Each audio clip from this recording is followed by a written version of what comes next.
Andie Bell was last seen alive by her younger sister, Becca, around 10:30 p.m. on April 18, 2014. This was corroborated by the police in a press conference on Tuesday, April 22nd. Footage taken from a security camera outside the bank on Fairview's Main Street confirms that Andie's car was seen driving away from her home at about 10:40 p.m.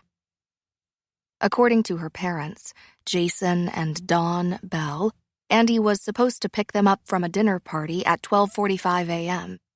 When Andie didn't show up or answer any of their phone calls, they started reaching out to her friends to see if anyone knew of her whereabouts. Jason Bell called the police to report his daughter missing at 3 a.m. Saturday morning. So, whatever happened to Andie Bell that night happened between 10:40 p.m. and 12:45 a.m.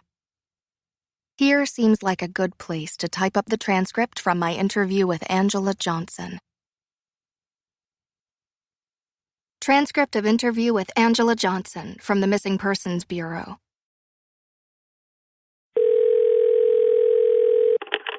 Hello. Hi, is this Angela Johnson? Speaking, yep. Is this Pippa? Yes. Thanks so much for replying to my email. Do you mind if I record this interview for my project? Yeah, that's fine. I'm sorry, I've only got about 10 minutes. So, what do you want to know about missing persons? Well, I was wondering if you could talk me through what happens when someone is reported missing. What's the process and the first steps taken by the police? When someone is reported missing, the police will try to get as much detail as possible so they can identify the potential risk to the missing person, and an appropriate police response can be made.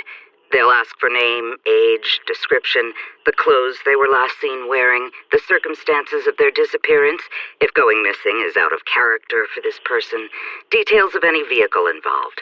Using this information, the police will determine whether this is an at-risk missing persons case. And what circumstances would make it an at-risk case? If they are vulnerable because of their age or a disability, or if the behavior is out of character, which indicates they could have been exposed to harm. So if the missing person is 17 years old and it is deemed out of character for her to go missing, would that be considered an at-risk case? Oh, absolutely, when a minor is involved. So how would the police respond? Well, there would be immediate deployment of police officers to the location the person is missing from. The officers will get further information about the missing person, such as details of their friends or partners, any health conditions, financial information, in case they try to withdraw money. Police will also need recent photographs and might take DNA samples, in case they're needed in subsequent forensic examinations. And with consent of the homeowners, the location would be searched thoroughly to see if the missing person is concealed or hiding there, and to establish whether there are any further evidential leads. So immediately, the police are looking for any clues or suggestions that the missing person has been the victim of a crime? Absolutely.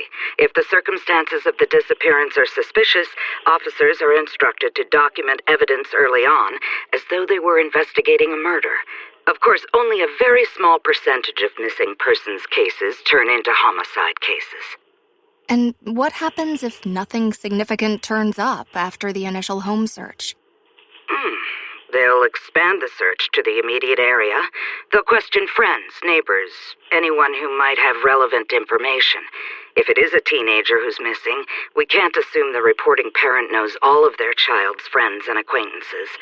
Peers are good points of contact to establish other important leads. You know, any secret boyfriends, that sort of thing.